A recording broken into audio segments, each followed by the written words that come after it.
क्या बैंकों में पड़ा हमारा पैसा महफूज है या कि नहीं?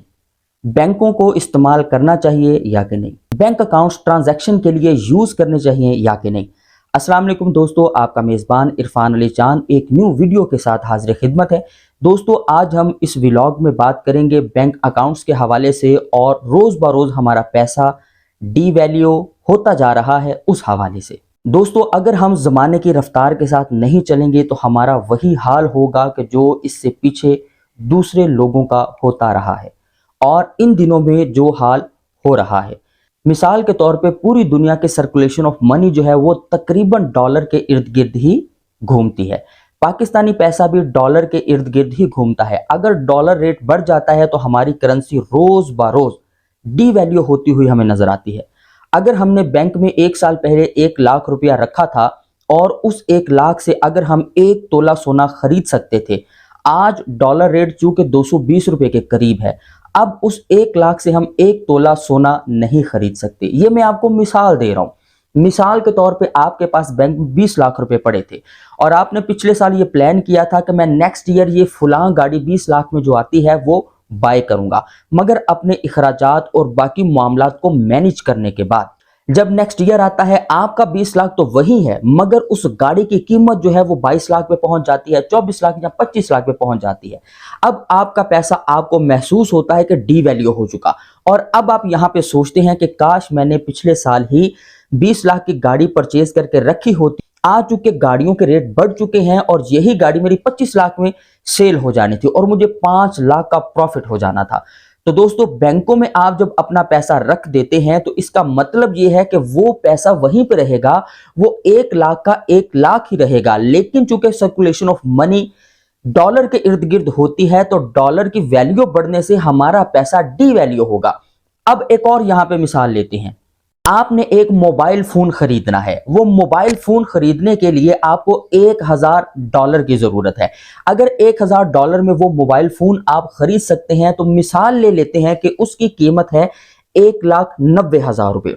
$1000 अगर हम कैलकुलेशन करें कुछ दिन पहले तो $1000 1,90,000 रुपए के बनते थे। आज भी उस फोन की कीमत $1000 ही है, लेकिन जब हम खरीदने के लिए जाते हैं तो वो हमारा 1,90,000 हमें डी वैल्यू होता नजर आता है, क्योंकि डॉलर रेट 220 रुपए पे पहुंच चुका है। अब हमें $1000 के बराबर अपने पैसे लाने के लिए हमें 2,20,000 का इंतजाम करना पड़ेगा। अब आप यहां पे कैलकुलेशन देखिए कि हमारा पैसा तो 1,90,000 $1000 के हिसाब से ही हमने रखे थे, लेकिन डॉलर रेट बढ़ गया और हमारा पैसा वहीं का वहीं पड़ा हुआ है। तो सोचने वाली बात यह है कि क्या हमें पैसों की सूरत में अपने बैंक में पैसे रखने चाहिए? तो इसका जवाब है बिल्कुल भी नहीं। आपको क्या करना चाहिए? आप बैंक से जाके एक लॉकर लें। लॉकर लेने के बाद आप अपने पैसे से सोना खरीदें। सोना खरीदने के बाद आप उस लॉकर में रखें, या आप अपने पैसों से डॉलर्स बाय करें। डॉलर खरीदने के बाद आप बैंकों में रखें, या इस तरह की कोई ऐसी चीज कि जो आने वाले दिनों में आपको महसूस हो कि डॉलर रेट बढ़ेगा तो मेरे इस चीज की वैल्यू भी बढ़ जाएगी, कीमत भी बढ़ जाएगी। लेकिन अगर आप अपना पैसा बैंकों में पैसों की शक्ल में रखते हैं तो आपका पैसा तो पैसे की शक्ल में ही रहेगा, मगर जो चीज आपने रखी होगी, अगर आपने गोल्ड भी रखा है, अगर आपने गाड़ियां भी परचेज करके बैंकों के हवाले की हैं, बैंकों में महफूज करवाई हैं, या आपने कोई घर खरीद लिया है, या आपने कोई प्रॉपर्टी खरीदी है, आपने कोई प्लॉट खरीदा है, तो ये आपको आने वाले टाइम में बेनिफिट दे सकता है, बजाय इसके कि जो आप 1 लाख 2 लाख 4 लाख 5 लाख बैंकों में रख के भूल जाते हैं और सोचते ये हैं कि ये पैसा मैंने फुला बच्चे की शादी या बच्ची की शादी के लिए इस्तेमाल करना है, या फुला काम के लिए इस्तेमाल करना है, मैंने घर बनवाना है तो इस 5 लाख की मुझे लेंटर के लिए जरूरत पड़ सकती है। बहुत सारे मामलात हैं पाकिस्तान में, जरूरियात जिंदगी में से कुछ भी आप कर सकते हैं, मगर आपका पैसा 5 साल बाद भी आपका 1 लाख 1 लाख ही रहेगा। लेकिन अगर आप सोना खरीद के रखते हैं तो 5 साल के बाद सोना अगर 5 गुना ना हुआ तो 2.5 से 3 गुना जरूर आपको प्रॉफिट दे रहा होगा। और अगर आपने अपना पैसा डॉलर्स की शक्ल में रखा होगा तो यकीनन डॉलर भी बढ़ती हुई महंगाई की शरह के साथ साथ आपको जरूर फायदा देगा। तो आप दोस्तों ने अब क्या करना है कि अपना पैसा पैसों की शक्ल में बैंक अकाउंट्स में नहीं रखना। अगर आप बैंक अकाउंट्स में अपना पैसा रखते हैं तो आपने जस्ट ट्रांजैक्शंस के लिए अपने पैसे को अकाउंट्स में रखना है और ट्रांजैक्शंस के लिए ही उन अकाउंट्स को यूज करना है। दोस्तों बात आती है कि बैंकों में पैसा कौन रखता है। बैंकों में पैसा रखता है आप और मेरे जैसा आम आदमी। जो बिजनेसमैन है वो तो बैंकों में पैसा रखते ही नहीं। वो बैंकों में अगर पैसा रखते भी हैं तो 1 2 3 4 5 दिन के लिए या ज्यादा से ज्यादा 15 दिन के लिए वो अपने बैंक अकाउंट्स को ट्रांजैक्शंस के लिए यूज करते हैं।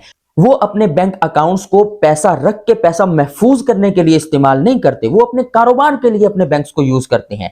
उन बैंक अकाउंट्स का इस्तेमाल करते हैं ताकि उनका जो फ्लो ऑफ मनी है वो आसानी से हो सके, जो उनकी ट्रांजैक्शन है वो आसानी से एक जगह से दूसरी जगह उनका पैसा मुंतकिल हो सके। और बैंक अकाउंट्स में अपना पैसा पैसों की शक्ल में ना रखने की एक और बड़ी वजह, जब भी आप अपना 10 लाख 20 लाख 25 लाख बैंक से निकलवाने जाते हैं, जब आप डिपॉजिट के लिए जाते हैं तो आपकी बहुत ज्यादा अवभक्त की जाती है, आपको आंखों पे उठाया जाता है, आपको जगह प्रोवाइड की जाती है, आपको एक चेयर से उठा के अगली चेयर पे बिठा दिया जाता है, क्योंकि बैंक को जरूरत है, आपने डिपॉजिट देना है और बैंक ने आपका डिपॉजिट अपने पास महफूज करना है। लेकिन वही पैसा जब आप 1 घंटे के बाद ही दोबारा विड्रॉ करवाने जाते हैं, मैं सिर्फ 1 घंटे की बात कर रहा हूं, 1 घंटे के बाद विड्रॉ करवाने जाते हैं तो आपको लंबी कतार में लगा दिया जाता है, आपको बिठा दिया जाता है, आपको स्टे करवाया जाता है, आपके साथ हीले बहाने बैंक बनाना शुरू कर देता है। जी अभी कैश नहीं, अभी कोई और कैश ले गया, कैश आने वाला है तो आप काइंडली वेट कर लें, या बाद में वो आपको कह देते हैं कि आप ये पैसा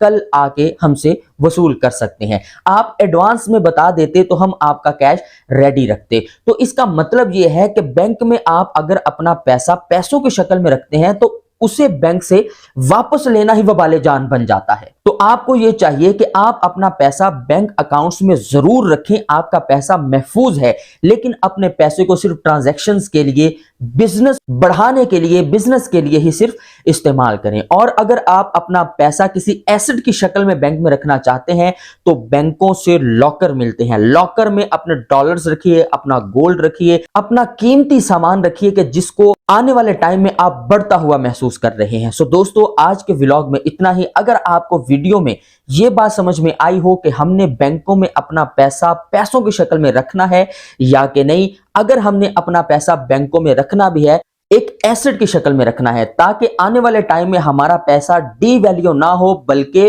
वैल्यू में ज्यादा हो। इसके साथ ही अपने मेजबान इरफान अली चांद को इजाजत दीजिए। मिलते हैं अगले व्लॉग में। अल्लाह हाफिज।